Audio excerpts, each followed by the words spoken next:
Okay, I'm always the same with this talk.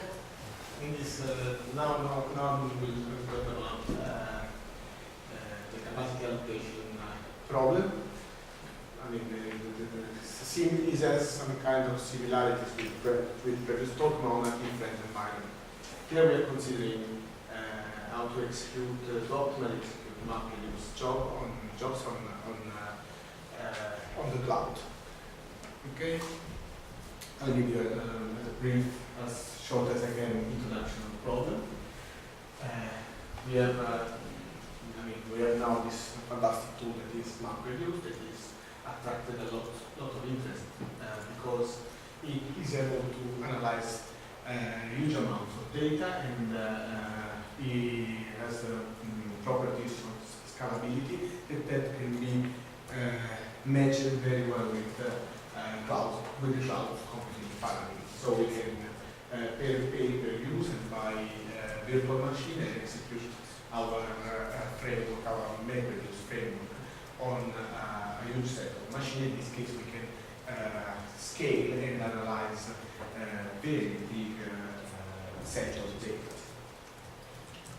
Okay, this is just an estimation. The EDC estimated that by 2020, nearly 40% of big data analysis will be supported by public cloud. So it's important to create models and algorithms to support big data, and in particular MapReduce. MapReduce is a general algorithm that is based on functional. This is quite common on functional programming, and it has two main phases, map and reduce. I have no time to explain you in detail, but in between these two big phases, we have also smaller phases called shuffle and sort. Okay, we have automatic parallelization and distribution, is fault tolerant.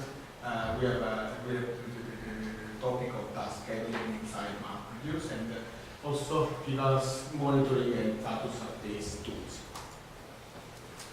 Okay, as before, we have new challenges, new opportunities and new challenges. In this case, one of the possible challenges regards the scheduling part. What's scheduling? In particular, in MapReduce, we have to assign virtual machine and slots. Slots are, let's say, a share of the physical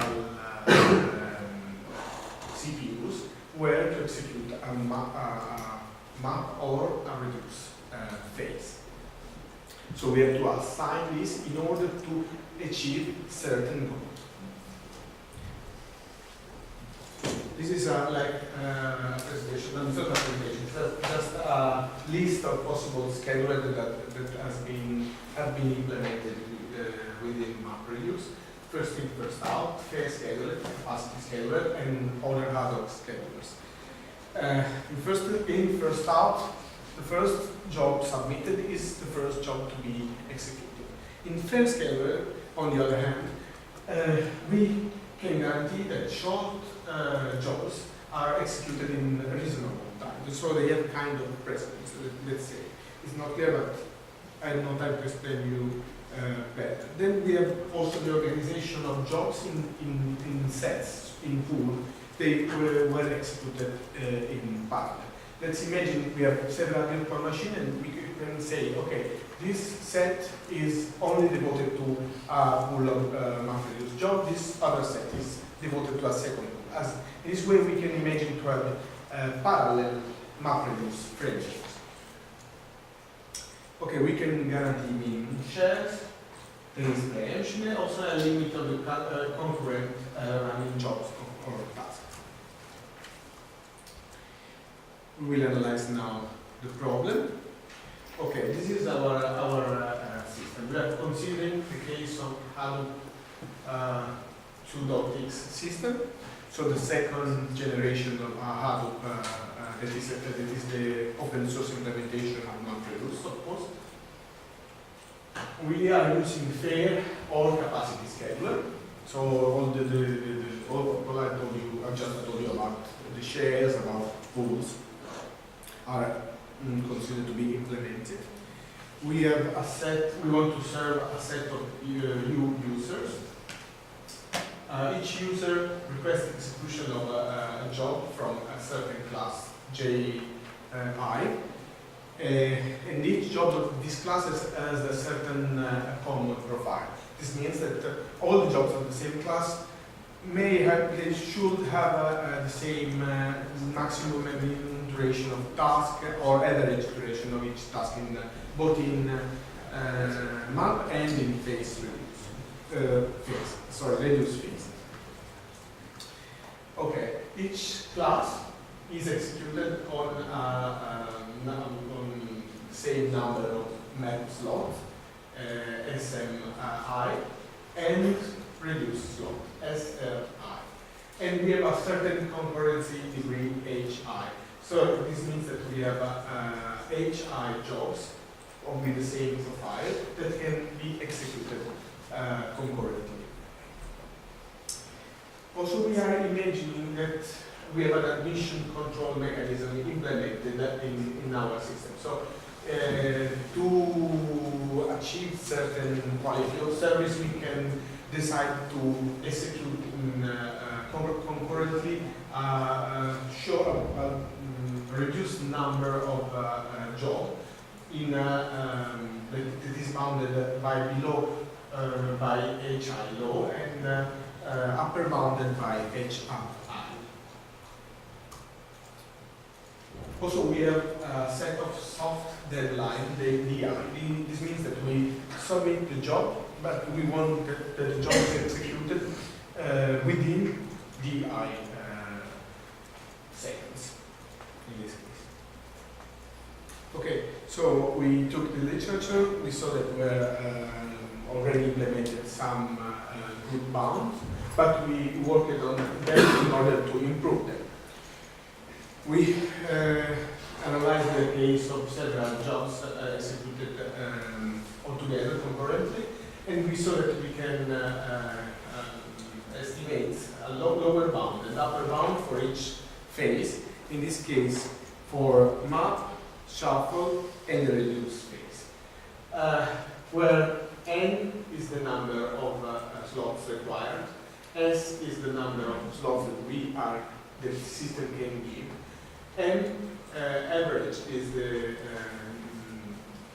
average duration of the map phase, and the same notation is almost repeated in the other phases. We are considering the typical shuffle that is all the shuffle that represent the shuffle phase after the first wave, because the first wave is partially overlapped with the last map, so it's more difficult to consider.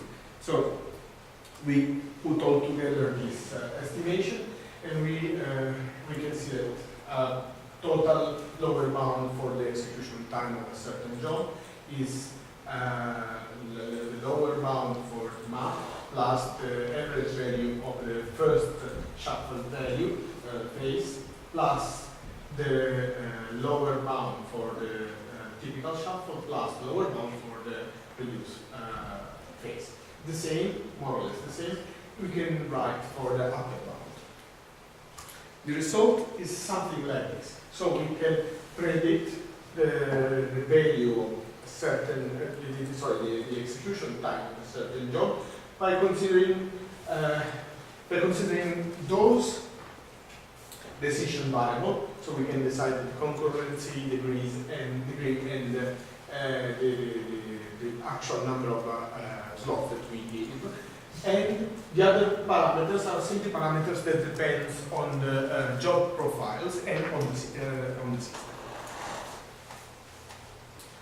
Okay, we are imagining that our map reduce is running on executed on the cloud. We have again on demand and recent VMs, and each VM can execute at the same time CMI map and CLI reduce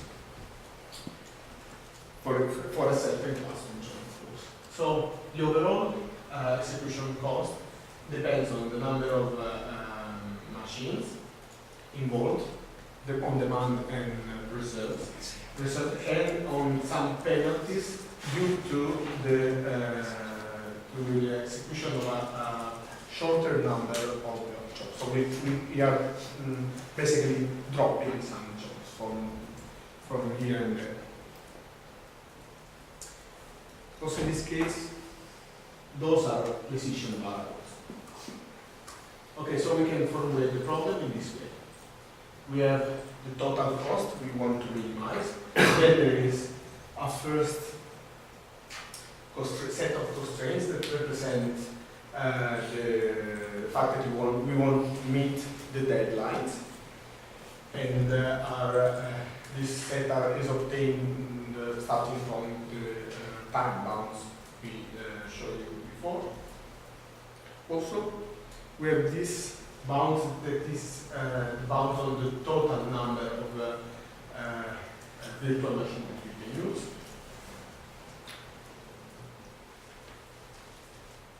In the other, the other constraints are less significant. But what we have that the problem that I just presented you is not convex, because even if it is linear in its objective function, the constraint, the first set of constraints is not convex. So we have to convexify it in order to be able to solve it as fast as possible. We made a first convexification phase in which we lose the linear property of the objective function, but now by using the C variable, that is 1 over hi, we have both objective function and all the constraints convex.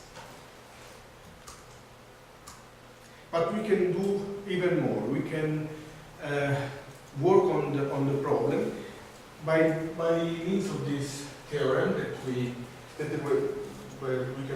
try to prove on our technical report. That say that if we choose SAMI and SRI in this way, we are imposing one optimality condition on the resulted solution. I will give you just a little tip about how we do this. We get this result because the problem is complex and Slater condition solved. So we can apply the Knush-Tucker condition and Slater condition. So imposing those optimality conditions, we can simplify the problem. And the result is this formulation, very simple and above all linear, that can be solved, we will see, very, very fast.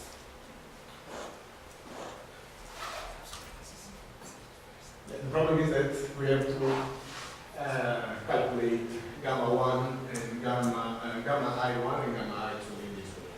Okay? But all those values are constant values. Okay. Let's, I will introduce you our experimental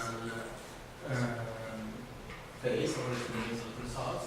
We have instances, a large set of instances that are randomly generated. We considered 3 log traces from Twitter, so to really train the work down. And also the Amazon EC2 prices for VM that are hourly charged. Okay, those are this is just a table with the values we use.